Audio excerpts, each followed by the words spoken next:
गलतियां हर इंसान से होती हैं। कुछ गलतियों को एक्सेप्ट करके हम सुधार लेते हैं, पर अगर हमें किसी ऐसी गलती की सजा मिले जो हमसे अनजाने में हो गई हो तो? इवाना एक हाउसवाइफ थी। 27 साल की शादी और 2 बच्चों के साथ इवाना काफी अच्छी और सिंपल लाइफ जी रही थी। वो एक पहाड़ी इलाके में रहती थी और इसलिए उसके हस्बैंड को अक्सर अपने काम के चलते घर से दूर ट्रैवल करना पड़ता था। और जब उसके बच्चे बाहर पढ़ने चले गए तो इवाना को रात में अकेले रहने की आदत सी पड़ गई थी। एक रात करीबन 12:30 बजे इवाना के घर की बेल बजी। इवाना थोड़ी सहम गई क्योंकि उसके इलाके में इतनी रात को कभी कोई किसी के घर नहीं जाता था। इवाना घर के मेन डोर तक पहुंचकर गेट की जाली से बाहर देखने लगी, लेकिन गेट के बाहर उसे एक छोटी बच्ची दिखी। उस बच्ची ने फटे पुराने कपड़े पहने हुए थे और उसके बाल बिखरे पड़े थे। उस बच्ची के हाथ में एक प्लास्टिक की खाली बोतल थी।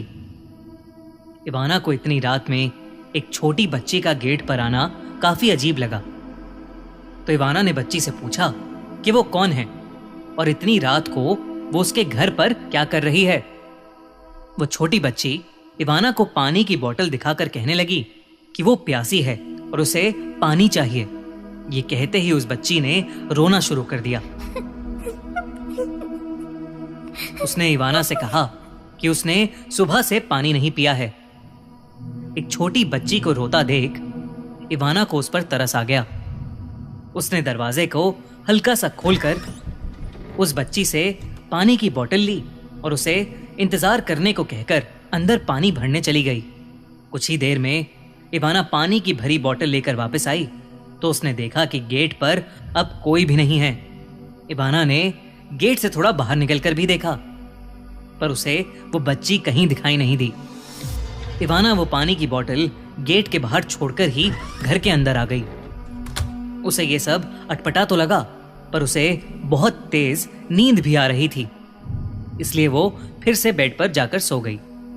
रात और गहरी हो चुकी थी और उस पहाड़ी इलाके में एकदम खामोशी छा गई थी।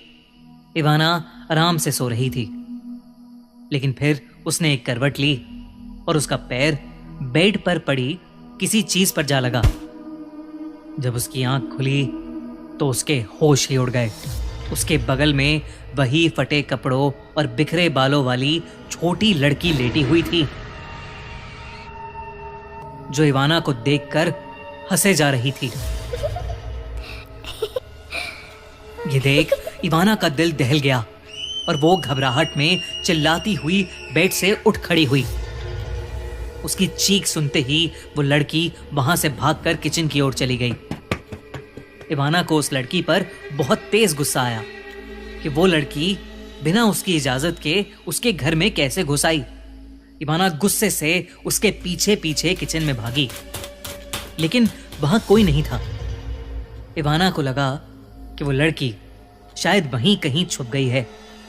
वो धीरे धीरे किचन की सारी अलमारी चेक करने लगी, लेकिन वो लड़की किसी अलमारी में भी नहीं थी।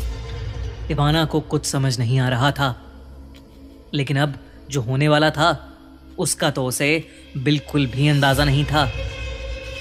अचानक किचन की लाइट्स फ्लिकर करने लगी और किचन की सारी अलमारियां खुल बंद होकर बजने लगीं।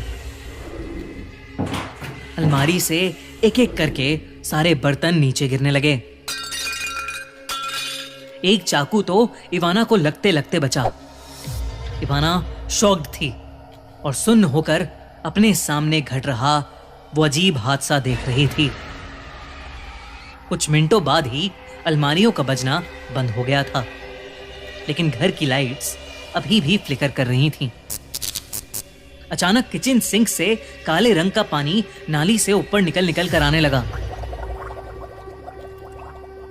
और तभी इवाना को अपने पीछे से उस छोटी लड़की के हंसने की आवाज आई। वो मुड़ी तो उसने देखा कि वो छोटी लड़की इवाना की घबराई हुई हालत देखकर जोरों से हंस रही थी और ताली बजा रही थी। इवाना जैसे ही उसके पास जाने के लिए आगे बढ़ी अचानक इवाना को ऐसा लगा जैसे किसी ने पीछे से इवाना के बाल खींचे हों। इससे पहले कि वो रिएक्ट कर पाती, उसके बाल किचन सिंक की नाली में फंस गए